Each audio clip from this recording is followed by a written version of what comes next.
Hey guys, this is Eric from 7th Circle Hobbies. In the last video, I showed you my pile of shame. This video, I want to show you my pile of triumph.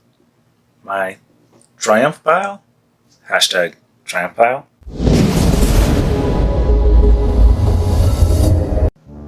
I first fell in love with 40K with the Blood Angels. They were described as 8-foot tall angels of death that eventually succumbed to madness and the red thirst. I was hopelessly hooked on the grim dark universe. A few years later, they released the Plastic Corn Berserker box set, and I knew I had to get a box of these bloody, frenzied madmen who worshipped the god of blood and skulls.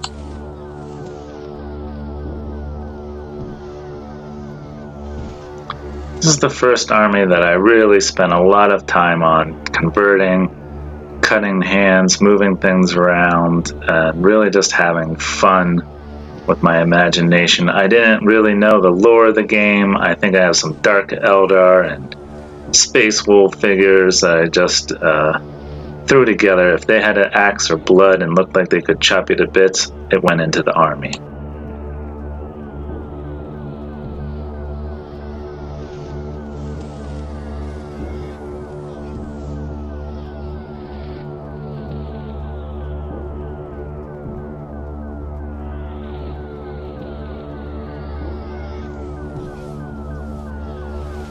You'll notice a lot of Sons of Gilliman on our bases and smushed up as sacrifices on the vehicles.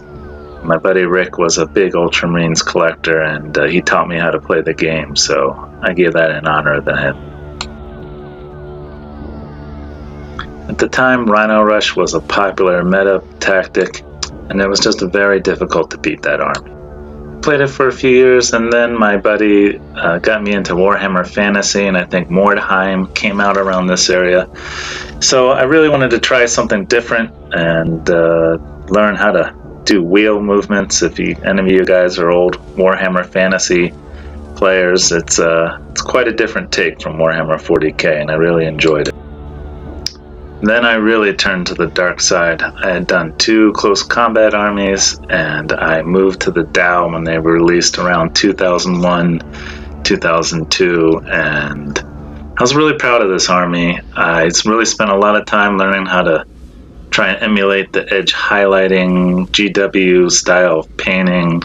Everyone was saying, oh, you can't win with a shooting army in 3rd edition, and this army really kicked some butt. It was impressive, and I really had fun with it.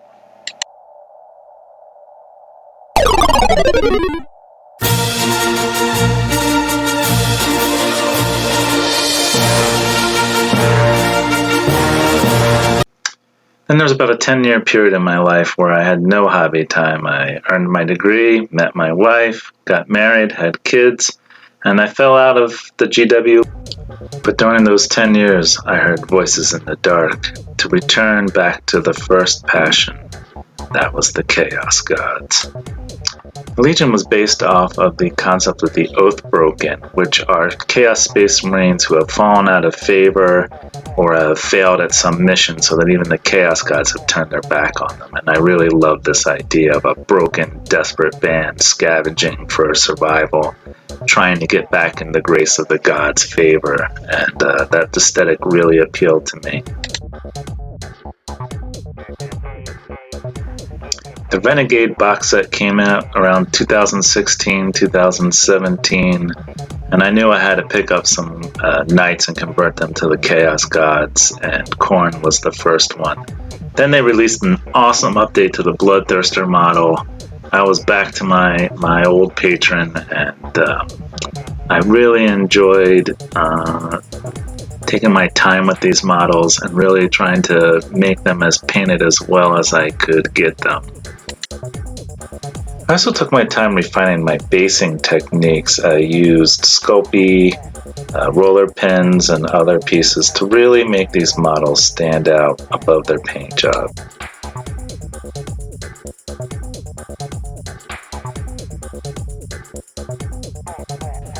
And then I wanted to try something new. I had set aside some conversions for Nurgle I never got to, and right as I finished this squad, I believe Dark Imperium was released and the new Nurgle models were out, and I knew I had to paint a unit for the great-grandfather.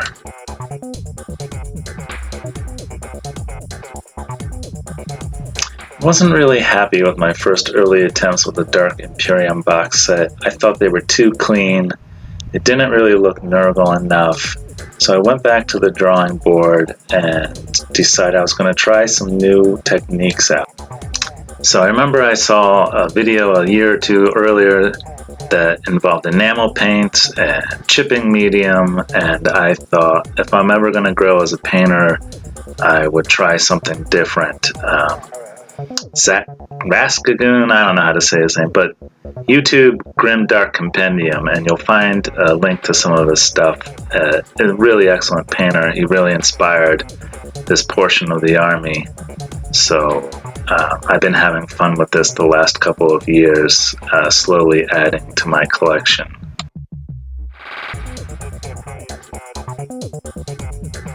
And of course, what would Nurgle army be without some demons to support them?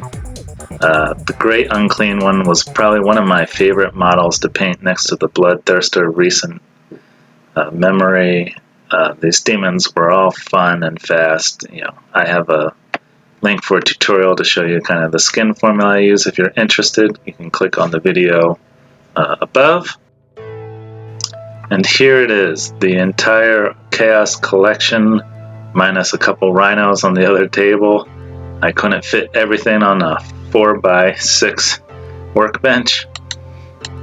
But here's about 22 years of painted devotion to the Chaos gods. I hope they're pleased, and I hope you enjoyed this video. If you did, please consider subscribing to the channel, liking it, and checking out this video here if you're interested in some tutorials on the basing I used or how I painted some of these figures. Now, Tzeentch is the changer of ways. If any year needs changing, 2020 needs to be changed. So I'm going to devote the rest of my year to building out and painting this pile of shame.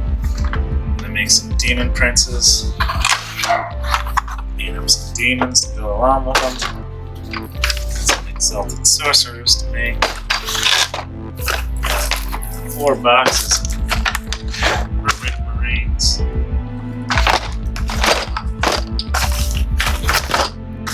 Some Zangors. Scarab Terminators.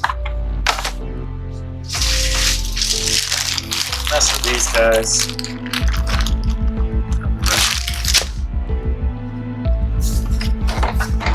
Box of Demon of Tzeentch.